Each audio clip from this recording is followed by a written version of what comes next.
on the anniversary of the two battles of Saratoga. The reason being that this entire site was closed off because of construction. And so the construction was finished this spring. And when I come here and park the car, I find that they're still doing work. They're actually, I believe, planting. I was told they're doing some plantings for grass seeds and the like on the side of the path. So they'll probably be gone by the time we're done with the tour. So, very unexpected, and I apologize for the inconvenience of the parking situation. We did not expect that.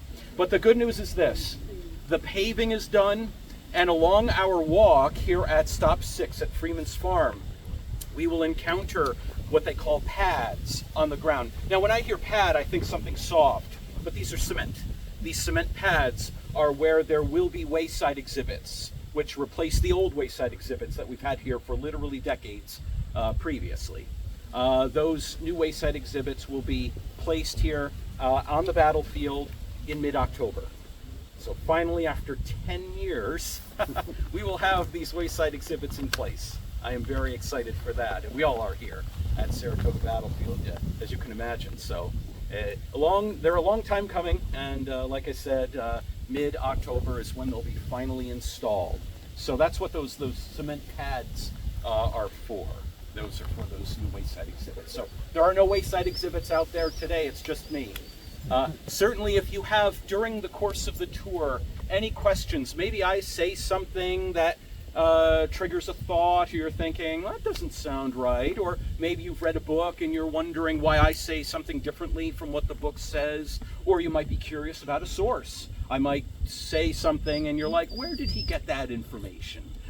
At the end of the tour, please feel free to ask. And I could be approached in person at the end, or you can email me. I have cards. If you want my card, you can email me later. That's perfectly fine. But during the tour, I probably won't be in a position to answer too many questions, if that's all right. But afterward, please feel free to come up to me and say what you would like to. We got a few more people coming still. Wow, what a great group. Fantastic.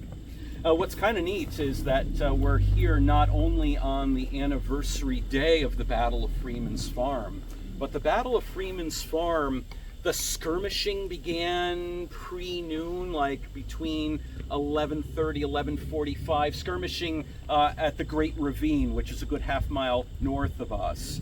And then the first contact of forces here at Freeman's Farm was at about 12:30 in the early afternoon. The battle proper began somewhere between 2:30 and 3 o'clock.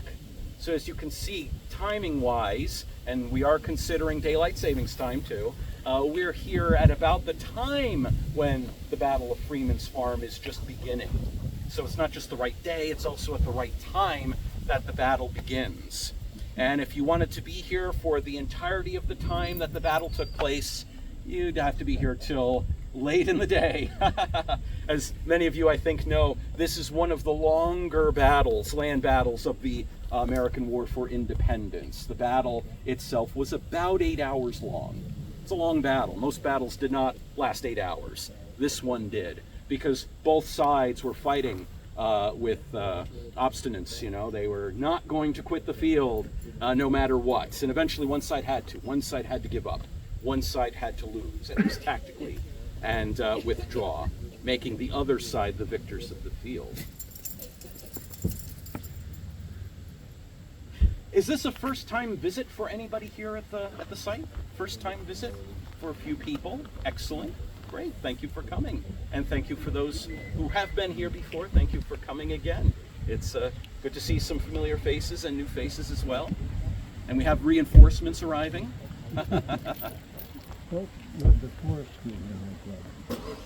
Yeah, I'll be talking about that during the introduction to the site itself. But great question. The landscape, what did this look like as opposed to what it looks like now? What did it look like then? Fantastic question. Because, of course, the natural landscape plays a great deal in so far as how battles fought. The sides are going to use tactics depending on the natural landscape and the cultural landscape, the farm, houses, the fences, things like that. And I'll mention those things, yeah. In brief, but I'll certainly bring those up. I see we have a prime parking area for a lucky late person. So I'm thinking it's probably about 1 o'clock now. I actually don't have a...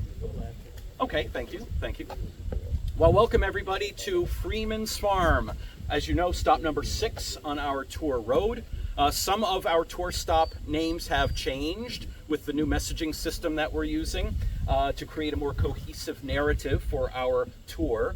This one hasn't, though. This is still Freeman's Farm, although it had been called Balcarres Redoubt. We also called it Freeman's Farm because, indeed, this is where the Freemans had a farm, and I'll show you where those farm buildings were and what the area looked like. But just in general, what we'll do is we'll start here and then we'll walk around the pathway and almost in chronological order end up back here at the parking lot going clockwise around this pathway. And it's very convenient because we can do it and give the battle narrative in a chronological order, so I don't have to point too much to distant things that we've already passed. There'll be some of that, but not too much. So it was well laid out when they put this pathway down here. Insofar as the American War for Independence, the Revolutionary War, it began in 1775, and in 1776, we, the 13 colonies, declared independence from the Kingdom of Great Britain, right? Now we are the United States of America as of July 1776. It's very interesting. The nomenclature changed on a dime. Prior to July of 1776, call it the American Army, was calling itself the Army of the United Colonies. Afterward, as of, July of 1776, they started referring to it as the Army of the United States. So yes, this is a United States Army that the British forces are fighting against here at the battles of Saratoga. If you were to go up to any of those Americans and say, "You're a colonist," they'd probably slap you across the face. No, we're part of a new nation, the United States of America. We are no longer colonists, and we no longer live in colonies, we live in states. Of course, the whole point of the war is to try to legitimize our self-proclaimed independence in the eyes of the world, other nations, principally those in Europe, France, Spain, Prussia, Great Britain. They're the ones who are trying to stop us from becoming an independent nation, obviously. We had been their colonies, and so to us, we're a bunch of rebels. The British are here to what they called, quote, restore legitimate government. That's what they called it, because they saw us as rebels and they wanted to and needed to put down this unnatural rebellion against their authority. So in the year 1777, one of the plans that the British had was to have an army come out of Canada, a few hundred miles to the north of us, come right through here and capture the city of Albany.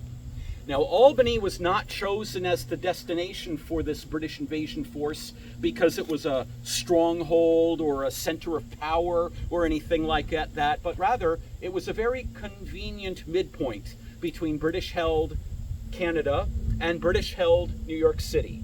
The British held Canada and New York City for most of the war. Certainly after 1777, they held it for the rest of the war. The war ended in 1783. And so the British thought that if they could have an army come out of Canada, capture Albany, that army would then be positioned to strike at other rebel locations as needed. For example, the British were thinking that maybe that British army out of Albany might strike in the Connecticut River Valley. Or maybe they would join up with the British garrison in Rhode Island. Or maybe they would attack Boston. They were actually floating a bunch of ideas. They would play it as needed. Once the British army captured Albany, that is. That has to happen first, right? So the army set off in June of 1777. It consisted of over 10,000 officers and men. It's a large force. It's a proper army, commanded by a lieutenant general, a guy by the name of, I think you know him, John Burgoyne. John Burgoyne is the commander of this British invasion force. And I say invasion because we're Americans, right? And so they're an invasion force. But please remember, from their perspective, they're not the invaders. They're the ones who will, again, restore legitimacy, restore legitimate government. They're here to put down the rebels. That's what they're intending on doing. So the force moves out of Canada in June, and then after months of campaigning, finally in mid-September, they end up just north of us If you know where the Saratoga National Cemetery is, the Gerald B. Solomon National Cemetery, that is where Burgoyne's British Forces Army was encamped in the couple of days prior to the Battle of Freeman's Farm on the 19th of September. They arrived there on the 17th of September. They camped out for a couple days. Then on the morning of the 19th of September, they packed up camp and they made their move to attack the American forces at Bemis Heights. Now, before I continue with that, why don't we head on up this way